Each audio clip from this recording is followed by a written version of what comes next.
अस्सलामुअलैकुम, मैं हूं सबा भट्टी और आप देख रहे हैं MAT20 न्यूज HD। आइए नजर डालते हैं आज की अहम खबर पर।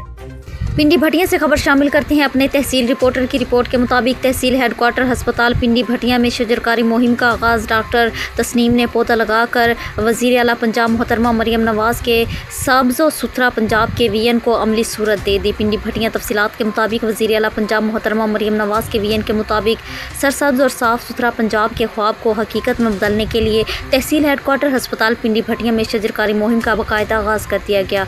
Medical superintendent madam doctor Tasneem अस्पताल के अहाता में पौधा लगाकर मुहिम की इफ्तिताही तकरीब का आगाज़ किया। इस मौके पर अस्पताल का जुमला स्टाफ भी मौजूद था, जिन्होंने इस अज़म का इजहार किया कि वो माहौल को सरसब्ज रखने में भरपूर किरदार अदा करेंगे। इस मौके पर इन्होंने कहा कि पौधा लगाना न सिर्फ सुन्नत नबी सल्लल्लाहु अलैहि वसल्लम है, बल्कि ये इंसानियत के लिए कुदरत का एक अजीम तोहफ़ा है जिसका कोई नेमुल बदल नहीं। मज़ीद कहा कि दरख्त न सिर्फ ऑक्सीजन की फ्राहमी करते हैं बल्कि सफाई आलूदगी को कम करने, दर्जा हरारत मतवाजन रखने और ज़मीन के हुस्न में इजाफे का ज़रिया भी है, बल्कि यहाँ का माहौल भी मरीज़ों और तीमारदारों के लिए खुशगवार बनाने की कोशिश की जा रही है। इनका कहना था कि शजरकारी सिर्फ एक दिन की मुहिम नहीं बल्कि एक मुसलसल जज्बा होना चाहिए जो आने वाली नस्लों को सेहतमंद माहौल फ्राहम करे। इंसान अस्पताल के अमले ने भी भरपूर शिरकत की।